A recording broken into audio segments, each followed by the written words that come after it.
everyone, welcome to my channel, My Biology Mantra. First of all the best for those who are preparing for various exams. We know that NCERT is the mandatory book in the preparation of all competitive exams as well as board exams if we want to score high and sure selection. और इसके लिए हमें NCERT को कम से कम 8 से 10 बार पढ़ना चाहिए before the day of exams. उसकी हर एक लाइन, टेबल, फैक्ट्स, डायग्राम के नीचे वाला डिस्क्रिप्शन, इवन समरी ऑल्सो, क्योंकि कुछ चीजें समरी में दी रहती हैं, कुछ पॉइंट्स और मेन चैप्टर में नहीं दिया होता है.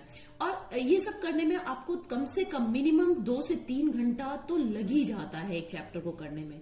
और दूसरी चीज मैंने देखी कि एनसीईआरटी की हर एक लाइन में कुछ इंफॉर्मेशन या कुछ फैक्ट जिसे कह दें वो हिडन होता है, जिसे हमें एक्सप्लोर करना होता है, उसे सामने निकालकर अपने दिमाग में बैठाना होता है, क्योंकि क्वेश्चंस उससे ही फ्रेम होते हैं.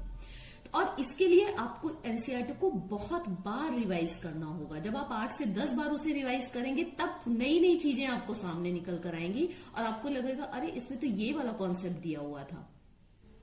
तो मुझे लगा कि मुझे एक वीडियो स्टार्ट करना चाहिए, बनाना चाहिए, जो कि मेरा quick revision of NCERT series के नाम से होगा और जिसमें मैंने प्योरली एनसीईआरटी से ही नोट्स प्रिपेयर करके वो शॉर्ट नोट्स और ट्रिक्स, माइंड मैप्स को यूज करके आपको एनसीईआरटी की हर एक लाइन के जो हिडन फैक्ट्स हैं उनको एक्सप्लोर किया है, हाईलाइट किया है. और ये मैंने इसको रिवाइज कराया है 15 से 20 मिनट के अंदर. आप पूरा complete chapter, table, facts, even summary को रिवाइज कर पाएंगे. एंड आई एम श्योर कि ये वीडियो आपकी प्रिपरेशन में बहुत ज्यादा हेल्प करने वाला है. और इसके लिए फिर से मैं आपको ऑल द बेस्ट कहना चाहूंगी. And let's begin with our first chapter. It is Reproduction in organism. This is the first chapter of NCERT Class 12 Biology. What is lifespan? Lifespan is nothing but the time period between birth and natural death. And this lifespan is not necessarily correlated with sizes of organisms. जैसे कि crow और parrot same size के हैं लगभग, लेकिन उनका lifespan अलग है. जैसे कि crow 15 years and parrot 140 years. Death is certain. No individual is immortal except single-celled organisms. जैसे कि amoeba. Why we call it immortal? Because they distribute their cytoplasm into daughter cells and continue to live as daughter cells. Lifespan of some organisms. ये आपकी NCERT में देखिए इस तरीके से दिया हुआ है, जिसे कि मैंने approximate life span of some organisms इस तरीके से दिया हुआ है, जिसे मैंने अरेंज कर दिया है इंक्रीजिंग ऑर्डर में so that you can learn. Butterfly 1 to 2 weeks, fruit fly 40 to 50 days, rice plant 3 to 7 months, rose plant 6 to 10 years, crow and cow both 15 years, banana 25 years, dog 20 to 30 years, crocodile and horse 60 years, elephant 70 to 90 years, man 80 years, parrot 140 years, tortoise 100 to 150 years, banyan tree 200 years. Let's move to another topic, reproduction. So this is reproduction chapter topic, and it what is the definition of this? Reproduction is biological process in which organism can give rise to similar offspring. It depends upon organism's habitat, its internal physiology, other factors like genetic makeup. It also maintains the continuity of species. Now come to types of reproduction. Reproduction are of 2 types, asexual reproduction and sexual reproduction. Asexual reproduction single parent के involve होता है. Sexual reproduction में दोनों parent involve होते हैं, opposite sex के male and female. Asexual reproduction में fusion of gametes नहीं होता है. सेक्सुअल रिप्रोडक्शन में fusion of male and female gamete is critical event in asexual reproduction. Asexual reproduction में देखिए डेफिनेशन इसकी आप कैसे लिखेंगे? Single parent produces identical offspring. Identical means identical to parent and one another also, यानी sibling से भी मिलता जुलता है. And this type of identical offsprings are also known as clone भी कहा जाता है. तो what are clones? Clones are morphologically and genetically similar individuals. So asexual reproduction की ये एक कैरेक्टरिस्टिक हो गई कि the offspring produced during asexual reproductions are clone, means identical, morphologically and genetically similar. Asexual reproduction is common in single celled organisms जैसे कि protist and मोरेनस हो गए. प्लांट्स एंड एनिमल्स जैसे कि सिंपल ऑर्गेनाइजेशन जिनकी बॉडी का है, जैसे एल्गी एंड फंजाई हो गए, and some invertebrates. Asexual reproduction जिनमें सिंगल सेल्ड ऑर्गेनिज्म में जिनमें होता है, this cell divides by mitosis process, so this cell division is itself a mode of reproduction. Let's move to another topic that is types of asexual reproduction. इस पे आ जाइए. इसमें आपके 5 टाइप्स आपकी एनसीईआरटी में दिए हैं: budding, fission, fragmentation, spore formation and vegetative propagation. First of all budding. Budding is unequal cell division होता है जिसमें स्मॉल आउटग्रोथ बड जो है वो प्रोड्यूस होती है.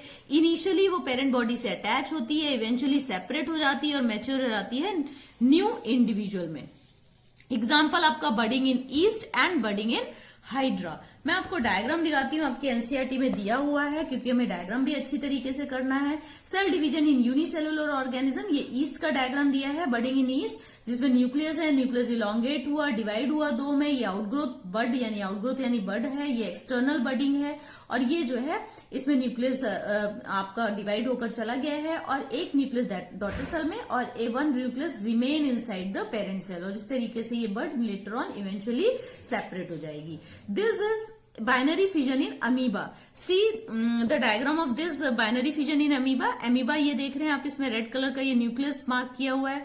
न्यूक्लियस इलोंगेट होगा, फर्दर इलोंगेशन होगा, सेल फॉर्मेशन होगा, साइटोप्लाज्म डिवाइड होगा. फाइनली जो है ये साइटोप्लाज्म डिवाइड होकर 2 डॉटर सेल्स को बना देगा. इसके बाद आपका जो है, जो मैंने अभी पढ़ा है आपको एसेक्सुअल एंड सेक्सुअल रिप्रोडक्शन के बारे में, और फिर मैंने आपको एक्सटर्नल एंड इंटरनल बडिंग्स के बारे में बताया था.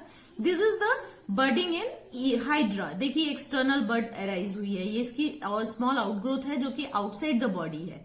और इसी तरीके से ये जेम्यूल्स का एग्जाम्पल है. This gemmule is internal budding, ये इंटरनल बडिंग को शो करता है जेम्यूल. ठीक है, ये इंटरनल बर्ड्स हैं. इसका एग्जाम्पल है, स्पंज का एग्जाम्पल है ये. Now move to this budding in yeast. Budding in animals, external budding और इंटरनल बडिंग. एक्सटर्नल बडिंग को एक्सोजीनियस बडिंग भी बोलते हैं. For example budding in yeast and budding in hydra. इसी तरीके से इंटरनल बडिंग को जो है एंडोजीनियस बडिंग बोलते हैं. एग्जाम्पल जेम्यूल्स अभी भी मैंने आपको दिखाया है, in sponge. Let's move to next topic that is fragmentation. ये जो फ्रेगमेंटेशन है ये प्रोसेस है, इसमें पेरेंटल बॉडी ब्रेक हो जाती है पीसेज या फ्रेगमेंट्स में and each developing to new individual. For example fragmentation in hydra. इसके बाद आप आ जाइए स्पोर फॉर्मेशन में, जिसमें कि स्पोर्स फॉर्म होते हैं और जब वो स्प्रेड होकर फेवरेबल कंडीशन जब उन्हें एनवायरमेंट मिलता है तो they can grow into new body या न्यू इंडिविजुअल. तो spores are minute single celled asexual reproductive structure which form new individuals. 2 types of spores आपकी बुक में दिए हुए हैं, zoo spores and conidia. Zoo spores motile spores हैं, conidia non motile spores हैं. तो जूई स्पोर्स क्या है? Asexual reproductive microscopic motile flagellated structures. Motile है तो फ्लैजला होगा 1 या 2 हो. प्रोड्यूस एंडोजीनियसली, सेल के अंदर प्रोड्यूस होता है. और जूई स्पोर्स जैसे कि एग्जांपल इसका जूई स्पोर्स इन क्लेमाइडोमोनास. जबकि कोनिडिया जो है आपका नॉन मोटाइल स्पोर है. It is also asexual reproductive structure, non motile structure, produce exogenously, body cell के बॉडी के बाहर बनते हैं. And for example conidia and penicillium. मैं आपको डायग्राम दिखा देती हूँ एनसीईआरटी में.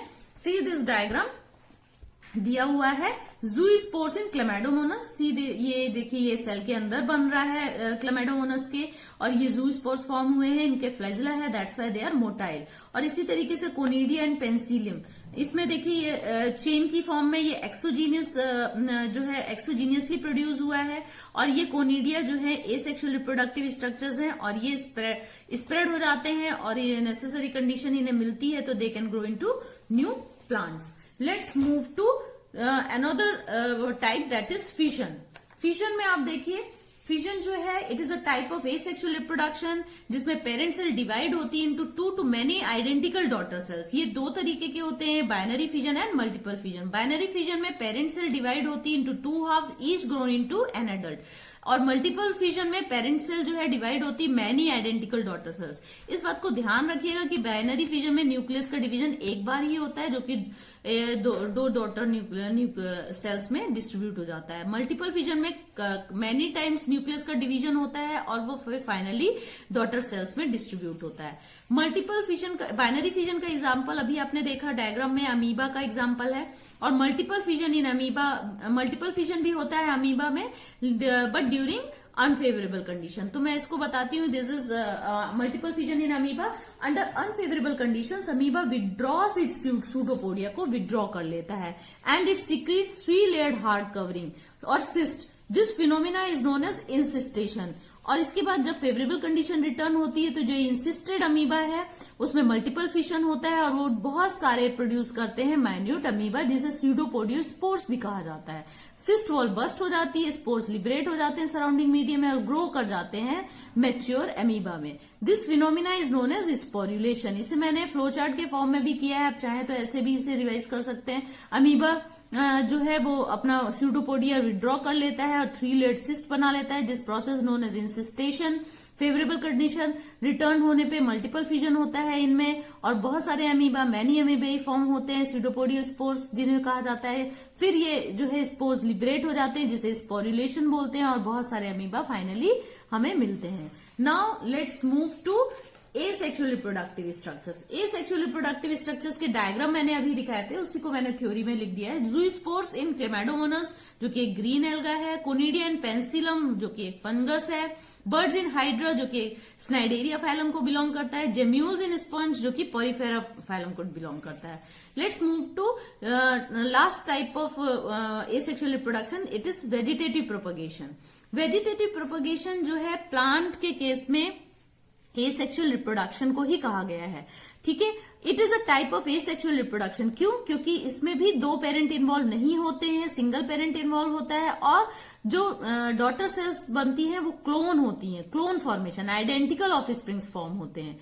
Now move to definition. So it is a mode of asexual reproduction in which formation of new plant from vegetative part जैसे root, stem, leaf, इनसे नया part बन जाए, नया प्लांट बन जाए, तो उस पार्ट को जो है हम बोलते हैं वेजिटेटिव प्रोपग्यूल्स और इस प्रोसेस को हम बोलते हैं वेजिटेटिव प्रोपगेशन। प्रोपगेशन मीन्स बढ़ना। It is a common in angiosperm यानी फ्लावरिंग प्लांट में बहुत कॉमन है। वेजिटेटिव प्रोपग्यूल्स क्या है? ये यूनिट है या स्ट्रक्चर्स हैं वेजिटेटिव प्रोपगेशन की, जैसे रनर, आपने क्लास 11 में पढ़ा है, ये runner, rhizome, sucker, tuber, offset, bulb और these are capable of giving rise to new plants. These are known as vegetative propagules. Vegetative propagules आपके मैंने डायग्राम्स दिए हुए हैं और कुछ एग्जांपल हैं, उसे मैंने इस तरीके से चार्ट फॉर्म में बना दिया। बल्बिल अगेव में होता है। बल्ब जो टाइप है वेजिटेटिव प्रोपग्यूल्स का वो अनियन और गार्लिक में है। आइज ऑन ट्यूबर पोटैटो में है, rhizome ginger and banana, runner in oxalis, sucker in mint, leaf buds in bryophyllum, offset in water hyacinth which is also known as Ecordia. Now let's move to diagram. ये देखिए आपकी book में vegetative प्रोपग्यूल्स in angiosperms दिया हुआ है जिसमें eyes of potato, rhizome of ginger, bulbil of agave, leaf birds of bryophyllum and offset of water hyacinth दिया हुआ है। वो मैं आपको डायग्राम दिखा देती हूँ क्योंकि लेबलिंग से भी क्वेश्चन आ सकते हैं। आइज है, these are eyes, this is germinating eye buds, these are nodes and these are buds. ये लॉन्ग जो ये आउटग्रोथ आपको दिख रही है और this is adventitious root. Agave में आ जाइए, ये देखिए ये अगेव का डायग्राम है। इसमें जो बल्बिल्स हैं ये ड्रॉप डाउन हो जाती हैं सॉइल में and can give rise to new plant.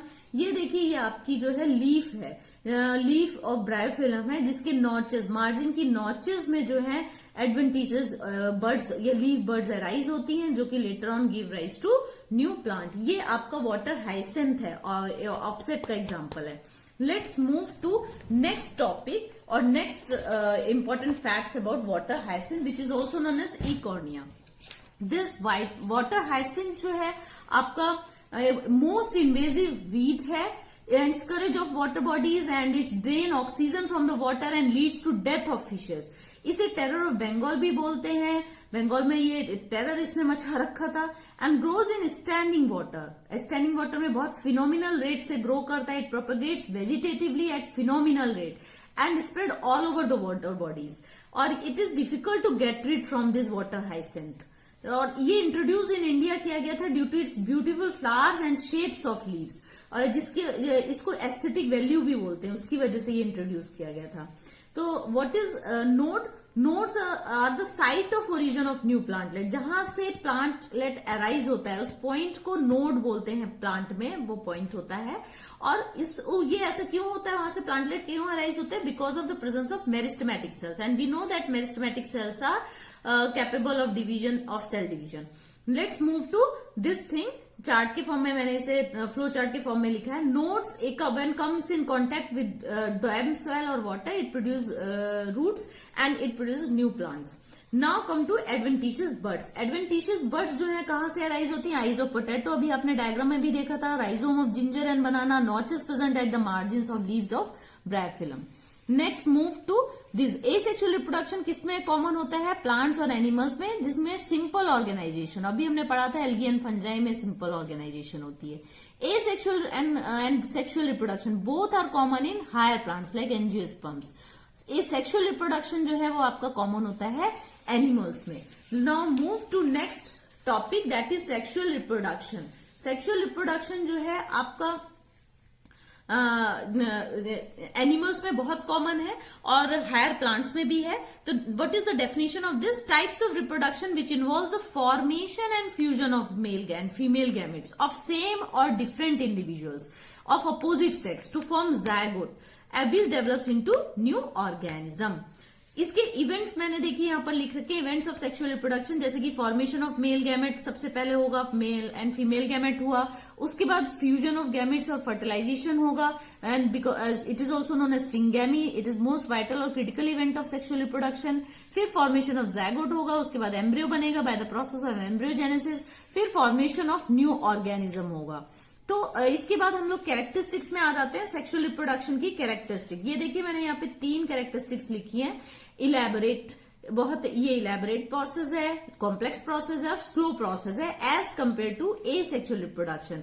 तो एसेक्सुअल रिप्रोडक्शन कैसा हुआ? फास्ट प्रोसेस हुआ और सिंपल प्रोसेस हुआ। डाइवर्स ऑर्गेनिजम्स जो कि जिनमें कि एसेक्सुअल रिप्रोडक्शन होता है वो सिमिलर पैटर्न को फॉलो करते हैं या शो करते हैं। फॉर एग्जाम्पल, और जैसे कि सब में formation of male and female gametes होगा, सब में फ्यूजन होगा या फर्टिलाइजेशन प्रोसेस होगा, आफ्टर दैट ज़ायगोट होगा, फॉर्मेशन होगा, देन एम्ब्रियोजेनेसिस होगा and then formation of new organism. तो सीक्वेंस सेम है।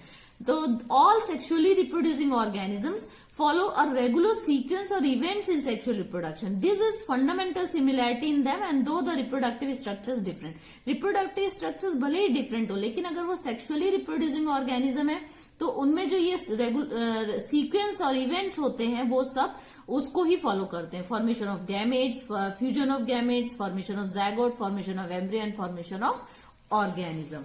Then move to next page, that is life cycle of an organism. तो लाइफ साइकिल ऑफ ऑर्गेनिज्म जो है वो डिवाइड होती है 3 फेजेस में, बर्थ से डेथ तक लेकर। तो बर्थ से लेकर उसकी मैच्योरिटी तक का जो ग्रोथ पीरियड होता है उसे जुवेनाइल फेज बोलते हैं।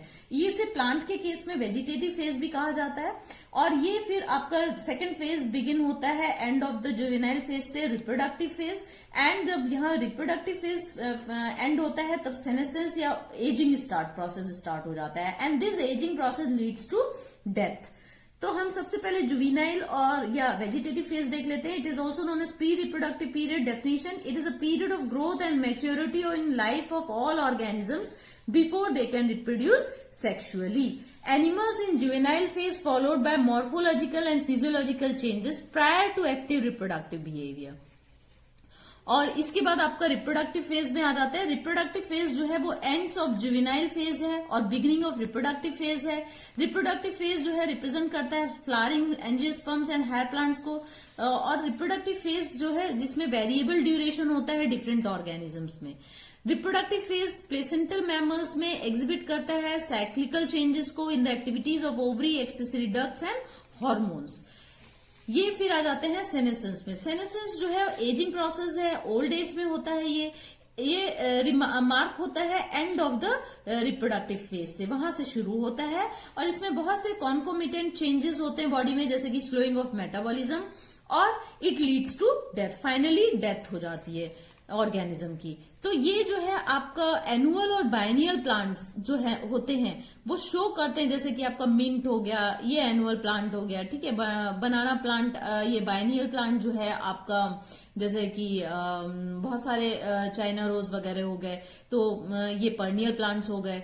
तो एनुअल और जो बायनियल प्लांट्स हैं ठीक है, वो क्लियर कट 3 फेजेस को शो करते हैं, वेजिटेटिव, रिप्रोडक्टिव एंड सेनेसेंस। जबकि जो पर्नियल प्लांट्स हैं वो फेजेस आर नॉट क्लियर, उनमें ये वेजिटेटिव, रिप्रोडक्टिव या सेनेसेंस फेज इतना क्लियर नहीं है। Let's move to unusual flowering phenomena. Unusual flowering phenomena आपकी इसमें बुक में जो दी हुई है वो एक तो दी है बैम्बू स्पीशीज के बारे में, which flower once only once in their life time, पूरे लाइफ टाइम में केवल एक बार फ्लावर करता है और फ्लावर करने के बाद मर जाता है, डाई हो जाता है। And after every 50 to 100 years. इस टाइप के प्लांट्स को मोनोकार्पिक प्लांट बोलते हैं। दूसरी जो अनयूजुअल फ्लावरिंग फेनोमिना दी है वो स्ट्रोबिलेंथस कुंथियाना में यानी नील कुरंजी में दी है, which flower once in after every 12 years. And last flowering जो है वो सितंबर अक्टूबर 2006 में देखा गया था, जिसमें मास फ्लावरिंग हुई थी in the hills of Kerala, Karnataka and Tamil Nadu in blue stretches. पूरा फैल गया था ब्लू कलर का, और ये जो है अट्रैक्टेड, बहुत सारे टूरिस्ट वहां पर अट्रैक्ट हुए थे। Now move to egg laying process in birds, जो कि नेचुरल कंडीशन में तो सीजनली होता है, सीजनली प्रोड्यूस करते हैं, लेकिन जब कैप्टिविटी या पाउल्ट्री में जो रखे जाते हैं, पाउल्ट्री फॉर्म में, वहां पर ये through out year egg lay करते हैं। Why? Because it is not the reproduction process, it is a commercial exploitation. उन्हें हार्मोन्स देकर या उनको उस कंडीशन में इन्वायरमेंट देकर इस तरीके से किया जाता है कि वो थ्रू आउट ईयर एग दे सकते हैं। So this is for human welfare. Now let's move to features of asexual reproduction. ये रिप्रोडक्शन एक सीजनल फेनोमिना है कुछ ऑर्गेनिज्म में, जैसे कि on the basis of season of reproduction, इन्हें जो प्लांट्स के केस में इन्हें 2 कैटेगरी में डिवाइड किया गया है, monocarpic and polycarpic. Monocarpic flower only once in life time, जैसे कि अभी हमने पढ़ा बैम्बू स्पीसीज, और polycarpic plant flowers every year in particular season, जैसे mango, apple and jackfruit. Let's move to next topic, that is types of sexual reproduction. तो ये जो टाइप्स ऑफ सेक्सुअल रिप्रोडक्शन है on the basis of time of breeding, ये 2 तरीके के हो सकते हैं, seasonal breeders and continuous breeder. Seasonal breeder वो जो कि पर्टिकुलर टाइम पे ही ब्रीड करते हैं, लेकिन कॉन्टिन्यूस ब्रीडर्स वो हैं जो कि रिप्रोड्यूस करते हैं through out the life span of their sexual maturity. Seasonal breeder के एग्जांपल्स में आपका आ जाता है फ्रॉग्स, लिजर्ड्स एंड बर्ड्स, जबकि कॉन्टिन्यूस ब्रीडर में आपके कैटल, रैबिट इस तरीके के आते हैं। मैमल्स अधिकतर आते हैं। During reproductive phase in placental mammals cyclic changes होते हैं इन reproductive system of females. Females of placental mammals में साइक्लिकल चेंजेस होते हैं। On the basis of that इसको 2 कैटेगरी में डिवाइड किया गया है, oestrus cycle and menstrual cycle. Oestrus cycle जो है नॉन प्राइमेट्स में पाया होता है, जिसमें जैसे कि cow, sheep, rats, deers, dogs and tiger, इनमें साइक्लिक चेंजेस होते हैं occurring during reproductive period. In primate mammals जैसे monkey, apes, humans, the cyclic changes occur during reproductive phase, और इसे बोलते हैं menstrual cycle. Let's move to another topic, that is hormones and certain environmental factors जो है, जब वो आपस में इंटरेक्ट करते हैं तो वो क्या रेगुलेट करते हैं, रिप्रोडक्टिव प्रोसेस को और उससे एसोसिएटेड एक्सप्रेशन ऑफ बिहेवियर को। Let's move to events of sexual reproduction. Events of sexual reproduction को 3 कैटेगरीज में, स्टेजेस में डिवाइड किया गया है, प्री फर्टिलाइजेशन इवेंट, फर्टिलाइजेशन और सिंगेमी, और post fertilisation event. Pre fertilisation event जो है वो इसमें इंक्लूड होते हैं वो सारे इवेंट जो कि प्रायर टू फ्यूजन है, फ्यूजन से पहले वाले। इस प्री फर्टिलाइजेशन इवेंट को भी 2 इवेंट्स में आप स्टेजेस में डिवाइड कर सकते हैं, that is gametogenesis and gamete transfer. पहले गैमेटोजेनेसिस होता है, it is the formation of female and male gametes का प्रोडक्शन होता है, और फिर गैमेट ट्रांसफर होते हैं। जब formation of male and female gamete हो गया तो must be physically brought together, किसी भी फेनोमिना से उन्हें पास में लेकर आना है ताकि फ्यूजन हो सके, तो so that it facilitates fusion और फर्टिलाइजेशन। टाइप्स ऑफ गैमेट्स में आ जाए, 2 टाइप्स गैमेट्स हैं, होमोगैमेट्स और आइसोगैमेट्स एंड हेट्रोगैमेट्स। होमोगैमेट्स में आपका gametes are morphologically similar and not differentiated into male and female gametes. Example है आपका आइसोगैमेट्स इन क्लेडोफोरा। जबकि हेट्रोगैमेट्स में gametes which are morphologically distinct, इसमें जो गैमेट्स हैं वो 2 तरीके के बनते हैं, जैसे मेल गैमेट एंथ्रोजाइट और sperm, and female gamete egg और ओवम। अब मैं आपको एनसीईआरटी का डायग्राम दिखा देती हूँ जो आपकी बुक में दिया हुआ है, इसे फटाफट देख लेते हैं, रिवाइज कर लेते हैं। This is the type of gametes, see isogametes of Cladophora, Cladophora is an alga, ये देखिए बिल्कुल सेम टाइप के दिख रहे हैं। और ये देखिए ये आपका है हेट्रोगैमेट्स ऑफ फ्यूकस, ये भी एक एल्गा है जिसमें कि ये मेल गैमेट है, ये फीमेल गैमेट है। इसी तरीके से आपका होमोसेपियंस में भी देखिए ये भी हेट्रोगैमेट्स है, होमोसेपियंस में ये एग है जो कि लार्ज है, और ये देखिए ये कोनिकल शेप के आपके स्पर्म्स हैं। Let's move to another topic that is sexuality in organism. Sexuality in organism में आ जाइए। इसमें ये देखिए these are the topics in plants, कैसे हम डिवाइड करेंगे सेक्सुअलिटी इन ऑर्गेनिज्म। दो तरीके की है, मोनोशियस एंड जिसे और होमोथेलिक इसे बोलते हैं, दूसरा है हेट्रोथेलिक और डायोशियस। मोनोशियस मतलब सिंगल प्लांट, सिंगल यानी सेम प्लांट में mail and female reproductive structures जब दोनों होते हैं, और इस कंडीशन को बायसेक्सुअल कंडीशन कहते हैं, और इस प्लांट को मोनोशियस प्लांट या होमोथेलिक प्लांट्स बोलते हैं। जब mail and female reproductive structures different plants में हो तो ये कंडीशन यूनिसेक्सुअल कंडीशन होती है, और ये डायोशियस प्लांट या हेट्रोथेलिक प्लांट्स में पाया जाता है। Examples of monoecious plant, monoecious plant के एग्जांपल में सेवरल फंजाई प्लांट्स जैसे कारा, cucurbits, coconut and sweet potato, ये सी से सारे स्टार्ट हुए तो आप लर्न कर सकते हैं। Several fungi and plants, Chara, cucurbits, coconut and sweet potato. इसी तरीके से डायोशियस का जो एग्जाम्पल है papaya, date palm and Marchantia, ये पी से है, PAPA, पपाया एंड पाम, तो डेट पाम तो याद आ ही जाएगा आपको। Now let's move to sexuality in animals. Sexuality in animals भी दो टाइप की है, बायसेक्सुअल एंड यूनिसेक्सुअल। बायसेक्सुअल को हर्माफ्रोडाइट भी बोलते हैं। बायसेक्सुअल एनिमल्स वो एनिमल्स होते हैं जिनमें mail and female reproductive structure same organism में प्रेजेंट हो। For example earthworm, sponge, tapeworm and Leach. इसी तरीके से यूनिसेक्सुअल एनिमल्स जो है वो होते हैं जिनमें mail and female reproductive structures different organism में हो, जैसे कि male cockroach and female cockroach. Unisexual in plants में देखिए मेल फ्लावर अगर है तो स्टेमिनेट बोला जाएगा, फीमेल फ्लावर है तो पिस्टिलेट बोला जाएगा। ये कारा जो है वो एक मोनोशियस प्लांट है, oogonium female sex organ and antheridium male sex organ. अगर आपको कारा और मार्केंशिया दे दिया जाए, आप मोनोशियस और डायोशियस में कंफ्यूज हो रहे हो तो आप समझ लीजिएगा कि सी वर्ड पहले आता है, जो वर्ड पहले है तो वो मोनो है, और एम बाद में आता है अल्फाबेट्स में तो वो डायोशियस है। इस तरीके से कुछ आप बनाकर लर्न कर सकते हैं। तो कारा जो है वो ऊगोनियम, जिसमें ऊगोनियम प्लांट में ऊपर की तरफ होगा फीमेल सेक्स ऑर्गन, एंथ्रीडियम उससे नीचे होगा, it is male sex organ.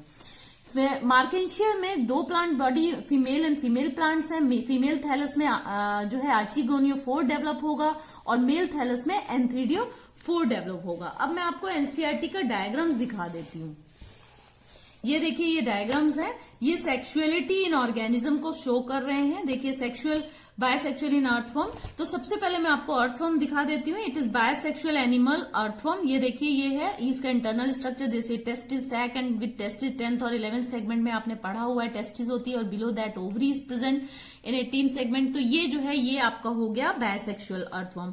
और इसके बाद आपने कॉकरोच देखा, ये मेल कॉकरोच है और इसी के नीचे आपका फीमेल कॉकरोच है, तो यानी कि ये यूनिसेक्सुअल है कॉकरोच। इसके बाद आप देखिए ये डायग्राम दिया हुआ है कारा, जो कि एक मोनोशियस प्लांट है जिसमें mail and female sex organ present in the same plant. Oogonium ऊपर की तरफ है फीमेल सेक्स ऑर्गन, नीचे उसके एंथ्रीडियम है मेल सेक्स ऑर्गन है। इसी तरीके से आप मार्केंशिया में आ जाइए। मार्केंशिया डायोशियस प्लांट है जिसमें mail and female plant body अलग है, प्लांट जैसे थैलस बॉडी है इसमें, और इसमें फीमेल थैलस में आर्चिगोनियो 4 डेवलप हुआ है और मेल थैलस में एंथ्रीडियो 4 डेवलप हुआ है। ये आपका bisexual flower of sweet potato का एलएस दिया हुआ है जिसमें कार्पेल है और ये स्टेमेंस है, आप जानते हैं। Now let's move to cell division during gamete formation. तो cell division during gamete formation में आ जाइए। ये देखिए गैमेट्स आर ऑलवेज हैप्लॉइड, कभी भी गैमेट जो है वो डिप्लॉइड नहीं होते, ऑलवेज हैप्लॉइड होते हैं। पेरेंट बॉडी चाहे उनकी हैप्लॉइड हो या डिप्लॉइड हो, तो अगर पेरेंट बॉडी हैप्लॉइड है तो माइटोसिस होगा, हैप्लॉइड गैमेट्स बनेंगे जैसे कि मोनेरा, फंजाई, एल्गी और ब्रायोफाइट्स हैं। लेकिन अगर पेरेंट बॉडी डिप्लॉइड होगी, 2n होगी, तो उनमें मियोसिस होगा और तब हैप्लॉइड गैमेट्स यानी n हैप्लॉइड गैमेट्स बनेंगे। एग्जाम्पल आपका टेरिडोफाइट्स, जिम्नोस्पर्म्स, एंजियोस्पर्म्स और most of the animals including humans. Haploid क्या होता है? जिन ऑर्गेनिज्म में या सेल में 1 सेट ऑफ क्रोमोसोम प्रेजेंट हो। डिप्लॉइड जिनमें 2 सेट्स ऑफ क्रोमोसोम्स प्रेजेंट हो। Now move to in diploid organism, specialized cells called myocytes और gamete mother cells undergo meiosis. Diploid organism में स्पेशलाइज सेल्स प्रेजेंट होती हैं जिन्हें मियोसाइट्स या गैमेट मदर सेल्स भी बोलते हैं, जिनमें मियोसिस होता है and then they give rise to haploid gametes. Now move to your NCERT. आप इस एनसीईआरटी में एक टेबल दिया हुआ है, मैं आपको दिखाती हूँ. इस तरीके का टेबल है. क्रोमोसोम नंबर इन मियोसाइट्स जिसमें कि 2n एंड गैमेट्स के क्रोमोसोम नंबर दिए हुए हैं, जैसे ह्यूमन बीइंग 46, 23 इस तरीके से. तो मैंने इसका भी एक टेबल फॉर्म प्रिपेयर कर लिया है इंक्रीजिंग ऑर्डर में, ताकि आपको इजी रहे लर्न करने के. तो let's start revision of this. Name of organism fruit fly, chromosome number in myocytes 8, chromosome number in gametes 4. House fly, chromosome number in myocytes 12, gamete 6. Onion 16 in myocyte and 8 in gamete. Maize 20 in myocyte, 10 in gametes. Rice 24 in myocyte and 12 in gametes. Apple 34 in myocyte and 17 in gamete. Cat 38 in myocyte and 19 in gamete. Rat 42 in myocytes and 21 in gamete. Dog 78 in myocyte and 39 in gamete. Butterfly 30 in myocyte and 119 in gamete. Ophioglossum, it is fern and 1260 in myocytes and 630 in gametes. इसे मैं learn करने का तरीका यही बताऊंगी आप कि इसमें आप मियोसाइट्स का लर्न करिए. मियोसाइट्स का जब आप लर्न करेंगे तो गैमेट तो उसका हाफ आप लिख ही देंगे. अगर आप दोनों लर्न करेंगे तो हो सकता है आप कंफ्यूज हो जाए, मियोसाइट में आप नंबर 8 लिख दें अनियन का जैसे, या कुछ भी ऐसे हो सकता है. तो एक चीज लर्न करिए, दूसरा अपने आप ही हो जाएगा. Gamete transfer. गैमेट ट्रांसफर में आप देखेंगे this is another topic after gametogenesis, जो कि प्री फर्टिलाइजेशन इवेंट था. उसके बाद गैमेट का ट्रांसफर होना, this is also important phenomena. और बहुत सारे इंपॉर्टेंट वेज है इसको गैमेट ट्रांसफर को करने के लिए. जैसे कि most of the organism male gamete motile होता है, आपको पता है, और फीमेल गैमेट नॉन मोटाइल होता है, जैसे इन केस ऑफ ह्यूमंस ऑल्सो. इसके कुछ एक्सेप्शंस हैं, जैसे कि फंजाई और एल्गी जो लोअर ऑर्गेनिजम्स हैं, उनमें गैमेट्स, दोनों ही गैमेट्स मोटाइल होते हैं. तब उन्हें वाटर, कोई मीडियम चाहिए मूवमेंट के लिए, मेल गैमेट मूव करके फीमेल गैमेट तक पहुंच सके, तो ये जनरली वाटर होता है. जैसे कि simple plants like algae, bryophytes and pteridophytes, water is the medium for gamete transfer. इसी तरीके से ये large number of male gametes produce करते हैं देन फीमेल गैमेट, क्योंकि मेल गैमेट को मूव करके जाना होता है फीमेल गैमेट तक, तो रास्ते में बहुत सारे मेल गैमेट्स जो हैं वो लॉस्ट हो जाते हैं. In bryophytes and pteridophytes, male gametes are known as antherozoids. Let's move to this.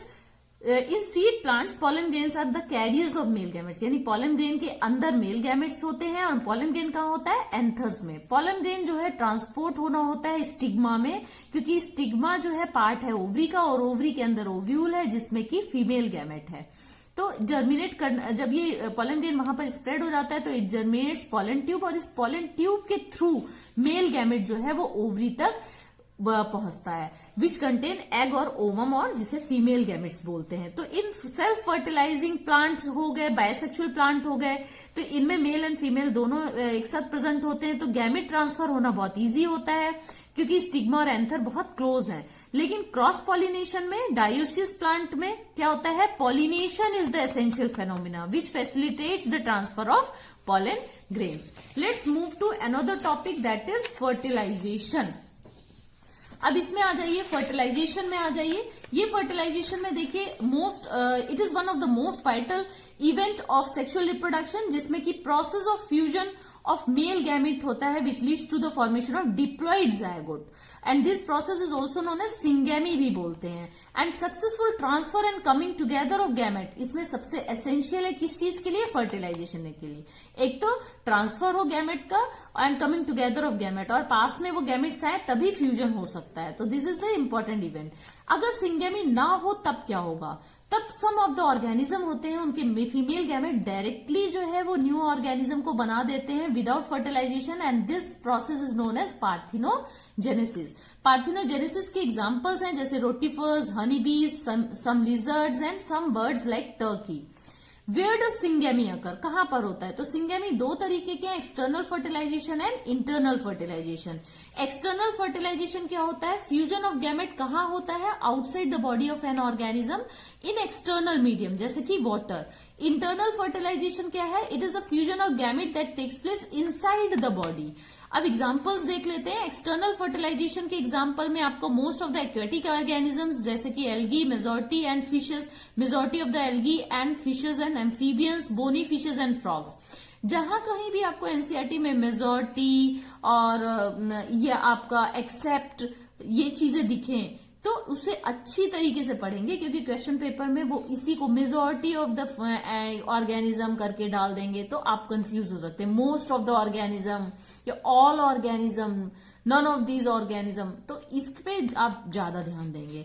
Let's move to example of internal fertilisation. Example, many terrestrial organism, सारे नहीं, many terrestrial organism like fungi, higher animals, reptiles, birds, mammals, majority of plants like bryophytes, pteridophytes, gymnosperms and angiosperms. Let's move to another topic that is external fertilization and internal fertilization के बारे में कुछ है, जैसे कि organism shows great synchrony between the sexes and release of large number of gametes to enhance the chances of syngamy. एक साथ ही दोनों मेल एंड फीमेल गैमेट्स को जो है मैच्योर होना होगा ताकि फर्टिलाइजेशन हो सके in case of external fertilisation में. और इसका एक डिसएडवांटेज भी ये है कि जब ऑफस्प्रिंग जो फॉर्म होते हैं आउटसाइड द बॉडी होते हैं तो एक्सट्रीमली वनरेबल टू प्रीडेटर्स, बहुत कम चांसेस होते हैं उनके बचने के. और ये इंटरनल फर्टिलाइजेशन में in these organisms eggs are formed inside the female body where they fuse with female male gamete. तो यहां पर जो मेल गैमेट है वो मोटाइल है and has to reach the female gamete for fusion. Sperms जो है प्रोड्यूस बहुत ज्यादा नंबर में होते हैं एज कंपेयर टू एग यानी फीमेल गैमेट के. तो there is significant reduction in the number of eggs produce, क्योंकि उसे इतना मूव नहीं करना होता. मेल गैमेट्स मूव करके फीमेल गैमेट्स के पास आते हैं. In seed plants non motile gametes are carried to female gamete bye pollen tubes. ये अभी हमने एक्सप्लेन कर दिया है. पार्थिनोजेनेसिस अभी आपने पढ़ा था, उस प्रोसेस का हनी बी में एक्सप्लेनेशन देते हैं.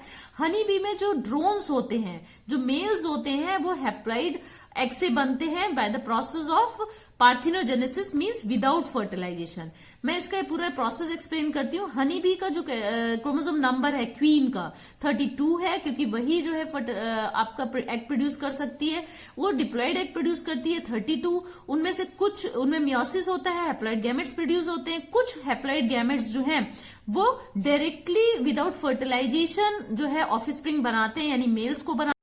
Let's move to another topic that is post-fertilization event. This is the last event of life cycle. इसमें देखिए events in sexual reproduction क्या हो रहा है after the formation of zygote. जो है zygote के बाद वाला जितना भी फॉर्म है वो पोस्ट फर्टिलाइजेशन इवेंट्स में आता है. ये भी दो इवेंट्स में डिवाइडेड है, दो स्टेजेस में है. zygote का फॉर्मेशन होना, उसके बाद एम्ब्रियो बनना, यानी the zygote, formation of the zygote and embryogenesis. तो the production of diploid zygote is universal phenomena in all sexually reproducing organism.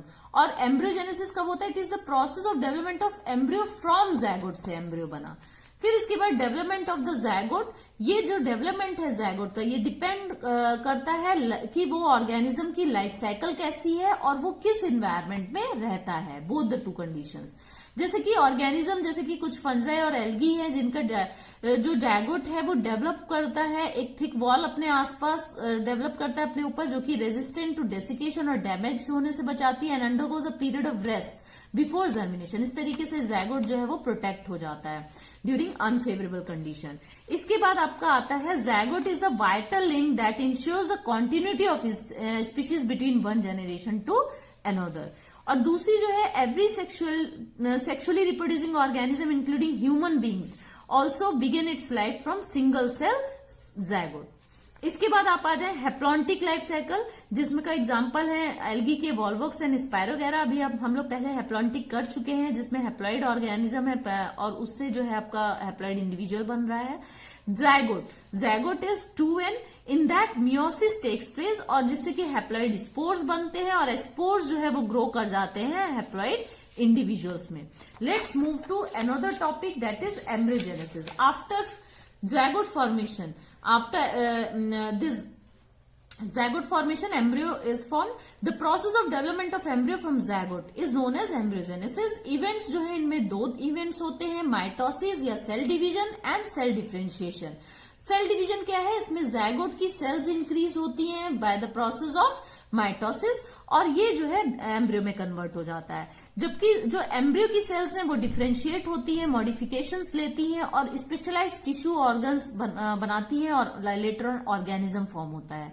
Then animals are of two types on the basis of development of zygote. देखा जाए तो two types के हैं। अगर हम इसका जो कैटेगरी है वो बेस्ड हो करें डेवलपमेंट ऑफ ज़ायगोट की, तो ओविपेरस जो कि एग लेइंग है, and viviparous which give birth directly to young ones. Embryo develops outside the body of female in case of oviparous, और जो फर्टिलाइज्ड एग हैं उनमें कवरिंग हार्ड कैल्शियस सेल्स की हो जाती है ताकि उसे थोड़ा प्रोटेक्शन मिल जाए। लेकिन इसके बाद ये जो है for example reptiles and birds, viviparous जो है वो मेजॉरिटी ऑफ मैमल्स में होता है viviparous and including human beings, and zygote develops directly into young ones inside the body of female, क्योंकि ये फीमेल की बॉडी में रहते हैं जब तक कि ये इंडिविजुअल के फॉर्म में अच्छी तरीके से एनवायरमेंट में रहने के काबिल नहीं हो जाते। That's why they have the proper embryonic care and protection, so viviparous organisms have greater chances of survival. Let's move to post fertilization event. Post fertilization event that occurs in the flowering plants, ये है zygote forms inside the ovule, जैसे कि sepals, petals and stamens of the flower, ये विदर हो जाते हैं, shade of हो जाते हैं आफ्टर पोस्ट फर्टिलाइजेशन, जिसमें से कुछ एक्सेप्शन है, जैसे कि कुछ सेपल्स जो है remain attached to the parent body, जैसे कि ब्रिंजल हो गया, टोमेटो में भी आपने ग्रीन कैलिक्स देखी होंगी। इसी तरीके से pistil remain attached to the plant, zygote जो है वो डेवलप हो जाता है एम्ब्रियो में, ओव्यूल्स डेवलप हो जाते हैं सीड में, ओवरी डेवलप हो जाती है फ्रूट में, और पेरिकार्प जो है फ्रूट वॉल डेवलप होती है thick wall from ovary wall से, और ये प्रोटेक्शन प्रोवाइड करती है फ्रूट को। So this is the end of my notes और end of the full NCERT chapter. इसमें लास्ट में जो डायग्राम है वो भी मैं आपको दिखा देती हूँ। ये आपका रिमेनिंग डायग्राम है एनसीईआरटी के।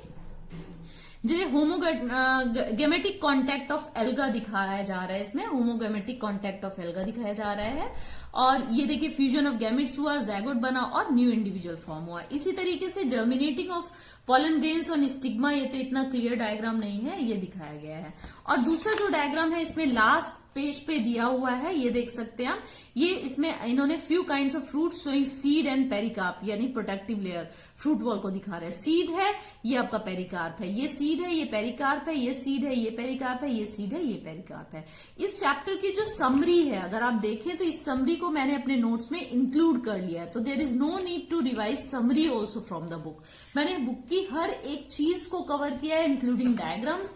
आप इन नोट्स पे फुली डिपेंड हो सकते हैं, कोई भी चीज क्वेश्चन, फैक्ट, फिगर मैंने इसमें छोड़ा नहीं है। So all the best for your upcoming exams, चाहे तो क्लास 12 के बोर्ड एग्जाम्स हो, सीबीएसई, आईसीएसई, या कोई भी कॉम्पिटिटिव एग्जाम्स हो इंक्लूडिंग नीट 2020 या आगे के भी नीट जो भी होंगे वो, और आपका ये केवीएस पीजीटी और आपका डीएसएसबी, एनवीएस पीजीटी बायोलॉजी के जो एग्जाम्स है, या यूपीएससी के लोग भी इससे अपना फायदा उठा सकते हैं। इससे आपको एनसीईआरटी में 2-3 घंटे लगाने की जरूरत नहीं है, आप बहुत ही जल्दी इसे रिवाइज कर सकते हैं और कई बार रिवाइज कर सकते हैं। और अगर आपको इन नोट्स का पीडीएफ चाहिए तो आप मुझे मेरे ईमेल में कांटेक्ट करें, मैं आपको इसको प्रोवाइड कर दूंगी। ईमेल एड्रेस मैंने डिस्क्रिप्शन बॉक्स में दे रखा है। So thank you and all the best.